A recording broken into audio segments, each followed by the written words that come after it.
কল্পনা করুন, আপনি চোখ বন্ধ করে একটি শক্ত দেওয়ালে বল ছুড়লেন। পদার্থবিজ্ঞানের নিয়ম অনুযায়ী বলটি ধাক্কা খেয়ে ফিরে আসবে। এখন মনে করুন, বলের বদলে আপনি অতি ছোট কণা ছোড়ার ব্যবস্থা করলেন। তখন কি হবে?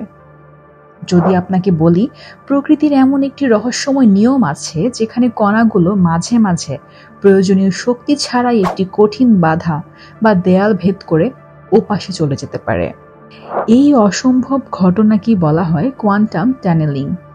এই রহস্যময় কোয়ান্টাম জগৎকে আমাদের চেনা, হাতে ধরা যায় এমন স্কেলে নিয়ে আসার জন্যই এই বছর নোবেল পুরস্কার পেলেন 3 কিংবদন্তি বিজ্ঞানী, জন ক্লার্ক, মিশেল এইচ এবং জন এম মার্টিনেজ। বিজ্ঞান ব্লগের আরও একটি ভিডিওতে আপনাদের স্বাগতম। এই ভিডিওটিতে আমরা দেখাবো কোয়ান্টাম টানেলিং কি এবং কিভাবে এই বিজ্ঞানীরা সেটা নিয়ে গবেষণা করেন। কোয়ান্টাম মেকানিক্স এতদিন ছিল মূলত ক্ষুদ্র কণা বা পারমাণবিক স্তরের বিষয়।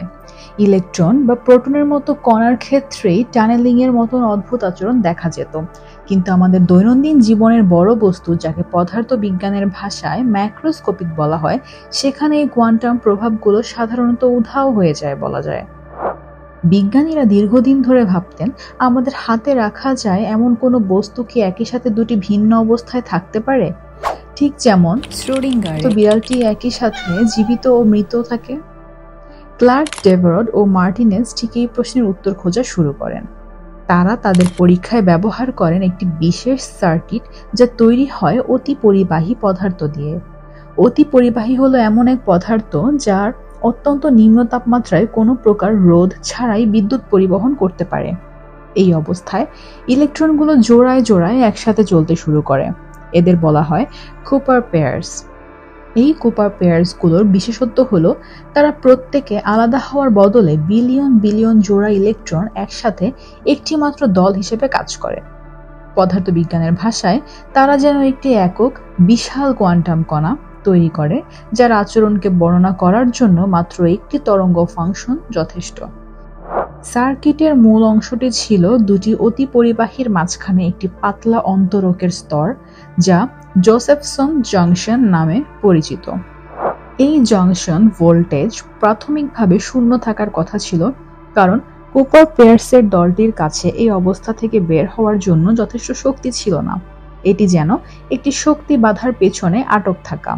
কিন্তু কোয়ান্টাম মেকানিক্স তত্ত্ব বলে যে যেহেতু কণাগুলো দল বেঁধে আছে এবং তাদের আচরণ কণার মতো, তাই তাদের শক্তি না থাকলেও তাদের মধ্য থেকে কিছু কণা বাধার মধ্য দিয়ে টানেল করে বেরিয়ে এসে ভোল্টেজ তৈরি করতে পারে।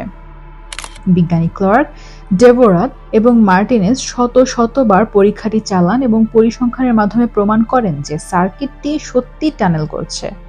টানেলিং এর প্রমাণের পর তারা আরেকটি রহস্য উন্মোচন করেন, এনার্জি কোয়ান্টামাইজেশন।